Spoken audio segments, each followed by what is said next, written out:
Morning, dear aspirants. Today's news. First news: experts say NTA needs to be structurally reformed. So issue என்னன்னா NEET exam NEET UG இந்த எக்ஸாமோட question paper leak ஆகிட்டு circulate ஆனதுனால exam has been cancelled. So re exam வைக்க போறாங்க. So we have to study என்ன ஏன் இந்த எக்ஸாம் ஃபெயிலியர் எக்ஸாம் கரெக்டாக கண்டக்ட் பண்ண முடியல. And experts are suggesting we have to restructure the NTA agency, National Testing Agency restructure பண்ணணும்னு சொல்றாங்க. ஓகேவா? ஸோ அதான் நியூஸ். First paper leaks. ஏன் பேப்பர் லீக்ஸ் கன்ஃபார்ம் ஆயிருச்சு? ஏன்னா டிஜிட்டலாகவும் டிரான்ஸ்ஃபர் ஆயிருக்கு. பேப்பர் லீக்ஸ் வந்து டிஜிட்டலாகவும் டிரான்ஸ்ஃபர் ஆயிருக்கு. ஸோ அப்போ இந்தியா ஃபுல்லாக சர்க்குலேட் ஆயிடுச்சு. ஸோ அப்போ இன்காம்படன்ட் ஸ்டூடெண்ட்ஸ் வந்து நிறைய பேர் எடுக்கிற மாதிரி ஆயிடும். அதனால கேன்சல் பண்றாங்க. Impersonation, score inflations, especially high markets and ranking anomalies. So ரேங்கிங்லையும் இப்படி இருந்துச்சு, ரேங்கிங்லையும் கரெக்டான ஸ்ட்ரக்சர் வராது. ஸோ ஹை ஸ்டேக்ஸ் என்னன்னா ஆல்மோஸ்ட் 24 lakh கேண்டிடேட் வந்து அப்ளை பண்ணிருக்காங்க. 20 to 24 lakhs. அப்போ ரொம்ப அதிக நம்பர்ஸ் ஆஃப் ஸ்டூடெண்ட்ஸ் வந்து படிச்சு இந்த எக்ஸாம் எழுதுறாங்க. அதுல இந்த ஒரு இஷ்யூ. ஓகேவா? NTA நேஷனல் டெஸ்டிங் ஏஜென்சியோட கோர் பவர்ஸ் என்ன அப்படின்றத பார்க்கணும். Conduct NEET, JEE, QUT, UGC, NET. So இத்தனை டைப் ஆஃப் எக்ஸாம்ஸ் அவங்க கண்டக்ட் பண்றாங்க. And CBT based and AI enabled monitoring. So இந்த எக்ஸாம் சென்டர்ஸாக இருக்கட்டும், எக்ஸாம் ஸ்டடி பர்பஸாக இருக்கட்டும், எல்லாத்தையுமே AI மிக்ஸ்டு, AI இன்ஃப்ளூயன்ஸ்டு ஸ்டடியாக கொண்டு போகிற பவர் யாருக்கு இருக்குன்னா இந்த NTAக்கு இருக்கு. And manage results, merit list and score normalization. So இது எல்லாத்தையுமே பண்ண முடியும் அவங்களால. And key limitation, it's not a constitutional or regulatory body, cannot grant degree. Just இந்த எக்ஸாம் கண்டக்ட் பண்றதோட சரி. UGC மாதிரி டிகிரி கொடுக்குற பவர்லாம் இல்லை. Right? It's works under the ministry of education.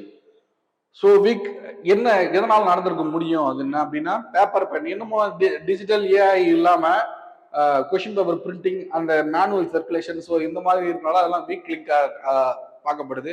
So printing, storage, so இந்த இடம்லாம் வந்து கொஞ்சம் இஷ்யூவான இடம். And distribution, interception or tampering, transport. So கொஞ்ச நாள் முன்னாடி TNPSC எக்ஸாம் நடக்கிறத கூட மதுரையில ஒரு பஸ்ஸில் அந்த கொஸ்டின் பேப்பர் வச்சு டிரான்ஸ்போர்ட் பண்ணாங்க. அந்த பஸ்ஸோட ஹேண்டில் வந்து உடஞ்சிருந்து. So there might the chance to leaking of question paper. So இந்த மாதிரி இஷ்யூஸ்லாம் அரைஸ் ஆயிருந்தது. ஸோ இதெல்லாம் இந்த மேனுவலாக கொஸ்டின் பிரிண்ட் பண்ணி சர்க்குலேட் பண்றவங்களும் இஷ்யூ. ஸோ இதை சார்ட் அவுட் பண்றதுக்காக டிஜிட்டல் டிஜிட்டல். ஸோ டிஜிட்டல் மெத்தட்ல கொஸ்டின் பேப்பர் சர்க்குலேட் பண்ணலாம், ஆன்சரை செக் பண்ணலாம் அண்ட் ரிசல்ட் ரிலீஸ் பண்ணலாம். So we have to go for digital அப்படின்னு சொல்லி எக்ஸ்பர்ட் ரெக்கமெண்ட் பண்றாங்க. டீசென்ட்ரலைஸ் பண்ணணும், ஹைபிரிட் ஸ்கோரிங். ஸோ அகாடமிக் இது 12th முடிஞ்ச பசங்க எழுதுனால அகாடமிக் வைஸ்ல அவங்க மார்க்கையும் ஒரு ஆப் டெஸ்ட் விட்டு வச்சு அது ஹைபிரிடா அதுல வர ரேங்கிங் படி ஸ்டூடெண்ட்ஸ் லிஸ்ட் ரிலீஸ் பண்ணலாம். ஸோ இதெல்லாம் வந்து எக்ஸ்பர்ட் பண்ற சஜஷன். ஸோ நியூ லெஜிஸ்லேஷன் வந்து ஃபார்ம் பண்றாங்க. Public examination prevention unfair means act 2024. So இதெல்லாம் நாளடைவில் ரிஃபார்ம்ஸ் பண்ணிட்டே வர்றது. இந்த நீட் எக்ஸாமுக்கு மட்டும் இல்லாம வேரியஸ் எக்ஸாமுக்காக ரிஃபார்ம் பண்ணிட்டே வர்றது. அண்ட் ரிஃபார்ம் கமிட்டி ஒன்று ஃபார்ம் பண்றாங்க. 2026 இப்ப கேன்சல் ஆகிருக்கிறது. ஸோ திரும்பி மறுபடியும் எக்ஸாம் வைப்பாங்க. ஸோ அதோட எக்ஸ்டென்ஷன் தான். ஸோ இப்போ இந்த எக்ஸாம் கேன்சல் ஆனதை இப்போ இன்வெஸ்டிகேட் யார் பண்ண போறாங்கன்னா CBI பண்ண போறாங்க. We have to read about the power of CBI வந்து இந்த கேஸ் ரிஜிஸ்டர் பண்ணிருக்காங்க. அரெஸ்ட் மேட் மகாராஷ்டிரால நாசிக், இந்த மாதிரி ராஜஸ்தான், இங்க ஏரியாக்குள்ள இருக்கிற கல்பிரேட்ஸ் யாருன்னு சொல்லி ஃபர்ஸ்ட் ப்ரிலிமினரியா அவங்க அரெஸ்ட் பண்ணி இன்வெஸ்டிகேஷன் வாஸ் கோயிங் ஆன். ஓகேவா? So we have to read about the CBI established in 1963 by Ministry of Home Affairs. ஆனா இப்ப இருக்கிறது டிபார்ட்மெண்ட் ஆஃப் பர்சனல் ட்ரைனிங்கோட அண்டர் கோயிங்ல இருக்காங்க. And evolved from special police establishment act 1941. 1946ல legal basis கொடுக்காங்க. Motto வந்து industry, impartiality and integrity. Head quarter வந்து நியூ டெல்லியில.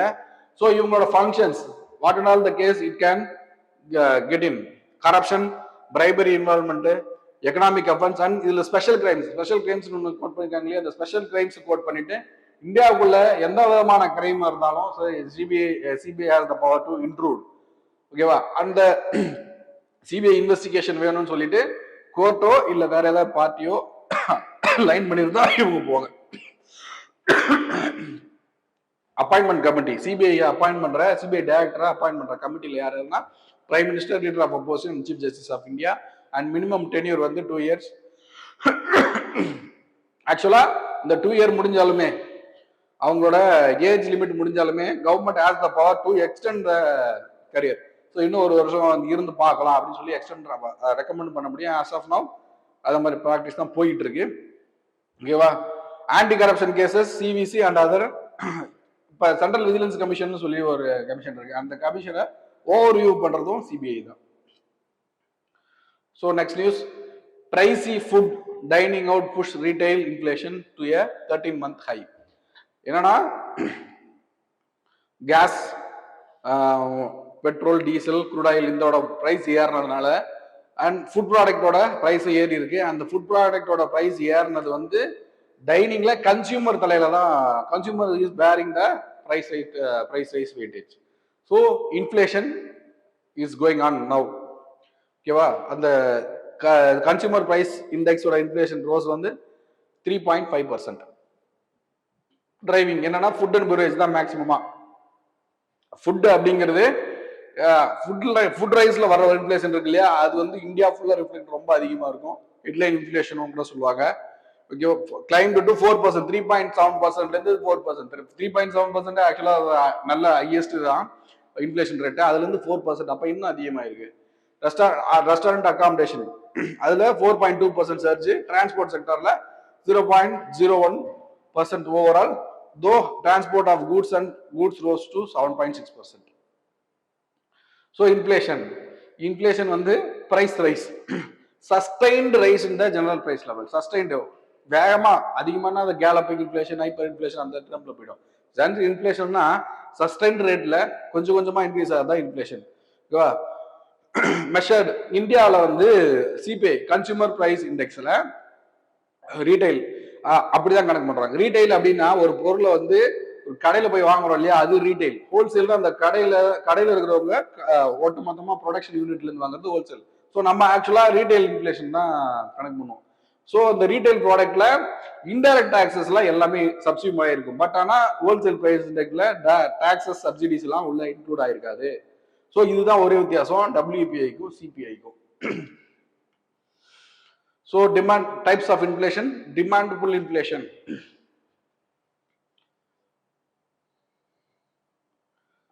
டிமாண்ட் புல் அப்படின்னா மக்களோட காசு அதிகமா இருக்கு.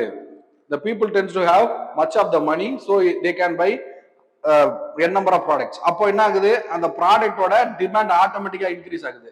ஸோ காசு அதிகமா இருக்கனால, அதனால டிமாண்ட் புல் இன்ஃபிளேஷன்.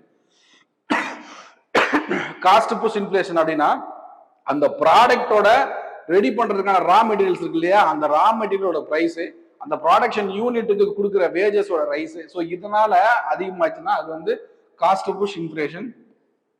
பில்ட் இன்ஃபிளேஷனா வேஜ் அதிகமாக இருந்தாலும் வர்றது பில்ட் இன்ஃபிளேஷன். ஸ்டாக்ஃபிளேஷன் அப்படின்னா இன்ஃபிளேஷன் இருக்கும், அதே நேரத்தில் அன்எம்ப்ளாய்மெண்ட் இருந்தா, ஸோ இது கொஞ்சம் ஒரு ரிஸ்கியான ஏரியா. புரியுதா? ஸோ இதெல்லாம் தான் டைப் ஆஃப் இன்ஃபிளேஷன். இது வந்து ஒரு ஆங்கிள். இன்னொரு angle creeping inflation, walking inflation, galloping inflation, hyper inflation. அதாவது இன்ஃபிளேஷனோட ரேட்டை பொறுத்து அந்த ரேஞ்சஸும் இருக்கும், அதையும் பார்க்கணும்.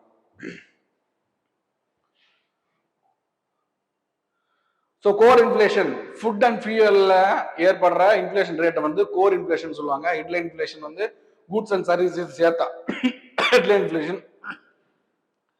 டீஃபிளேஷன் அப்படிங்கிறது பிரைஸ் ரைஸ் ஆயிட்டு இருக்கு இல்லையா, அந்த ரைஸ் ஆகிற பர்சன்டேஜ்ல குறையிறது தான் டீஃபிளேஷன். டிஸ்இன்ஃபிளேஷன்னா இன்ஃபிளேஷன் நடந்துகிட்டு இருக்கு, பட் ஆனா in slower rate disinflation. Sorry, RBI act 1934 வந்து இன்ஃபிளேஷன் ரேட்டை கண்ட்ரோல் பண்றது ஒரு டார்கெட் ஃபிக்ஸ் பண்றாங்க. 4%க்கு அதிகமா போகவே கூடாதுன்னு சொல்றாங்க.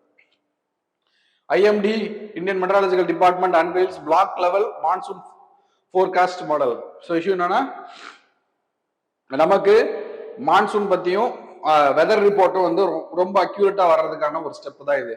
ஸோ இந்தியாவை ஒட்டுமொத்த இந்தியாவையும் 7200 பிளாக்ஸா பிரிச்சு, அப்போ பிளாக்ஸா பிரிக்கிறவங்கன்னா மோர் அக்யூரேட்டா கொடுக்க முடியும். ஒரு டிஸ்ட்ரிக்ட் வந்து ஒரு பிளாக்கா காட்டலாம், அந்த பிளாக்ல எப்படி வருதுன்னு சொல்லலாம். ஒட்டுமொத்தமா தமிழ்நாடு இப்படி இருக்கும் அப்படி நடக்கும் சொல்லாம ஒரு டிஸ்ட்ரிக்ட ஒரு பிளாக்கா நிர்ணயிச்சு அந்த பிளாக்ல வெதர் ரிப்போர்ட் எப்படி இருக்கும் அப்படின்னு சொல்லி ஓரளவுக்கு அக்யூரசி இன்க்ரீஸ் பண்ண முடியுது.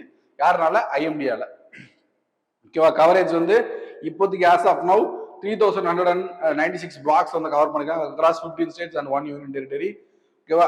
இந்த மிதுனா மாடல் அப்படிங்கிறது யூபியில ஃபாலோ பண்ண ஒரு மாடல். என்னன்னா இந்த வெதர் ரிப்போர்ட்டுக்காக தான். ஸோ ப்ரிலிம்ஸ் கொஷின்ஸ்ல மித்துனா மாடல்லாம் என்னன்னு கேட்க முடியும். ஓகேவா? அதனால மித்துனா மாடல்லாம் என்னன்னு தெரிஞ்சுக்கணும். லீட் டைம் வந்து probabilistic forecast up to 4 weeks. So 4 வாரம் வரைக்குமான, இன்னையில இருந்து 4 வாரம் வரைக்குமான வெதர் ரிப்போர்ட்டை அக்யூரேசி இம்ப்ரூவ்மெண்ட்டோட கொடுக்க முடியும். So IMD, India's principal weather agency, established in 1875. Okay, India is a member of World Meteorological Organization. அது தெரிஞ்சுக்கணும். ஸோ ஐஎம்டியோட ரிப்போர்ட் என்னன்னா weather forecasting, monsoon prediction, aviation meteorology, cyclone warning, seismology எல்லாமே கொடுக்க முடியும். ஸோ ஃபோர்காஸ்ட்ல இருக்கிற இது நவ் காஸ்ட் அப்படிங்கிறது 0 to 3 hours கொடுக்கறது. ஷார்ட் ரேஞ்ச் வந்து 1 to 3 daysக்கு, 4 to 10 days வந்து medium range, extend range 2 to 4 days, 4 weeksக்கு. So technology involve. Doppler weather radar அப்படிங்கிறது ரெயின்ஃபாலை ட்ராக் பண்றது, ரெயின்ஃபால் ட்ராக், விண்டு மூவ்மெண்ட் இதெல்லாம் வச்சு பாக்குறது Doppler weather radar. And INSAT சரி வந்து இன்சாட் சேட்டலைட்ஸ் வந்து இமேஜரி டேட்டா, அட்மாஸ்பியரிக்ல கிளவுட் வந்து இந்த type of cloud, so rain வந்து இவ்வளவு வரப்போகுதுன்னு சொல்லி இன்சாட் சேட்டலைட்டோட வெதர் ரிப்போர்ட் கொடுக்க முடியும். யாரால? ஐஎம்டியால. சூப்பர் கம்ப்யூட்டர்ஸ் இன்வால்வ் பண்ணுவாங்க. And colour codes green, yellow, orange, red. So இதெல்லாம் இந்த ரெட்லாம் வந்து ஒரு எக்ஸ்டர்னல் சுச்சுவேஷன் கொஞ்சம் அதிகமா நடக்க போகுது குறிக்கிறது. So mark question, the pen and paper format is identified as weak link in exam security.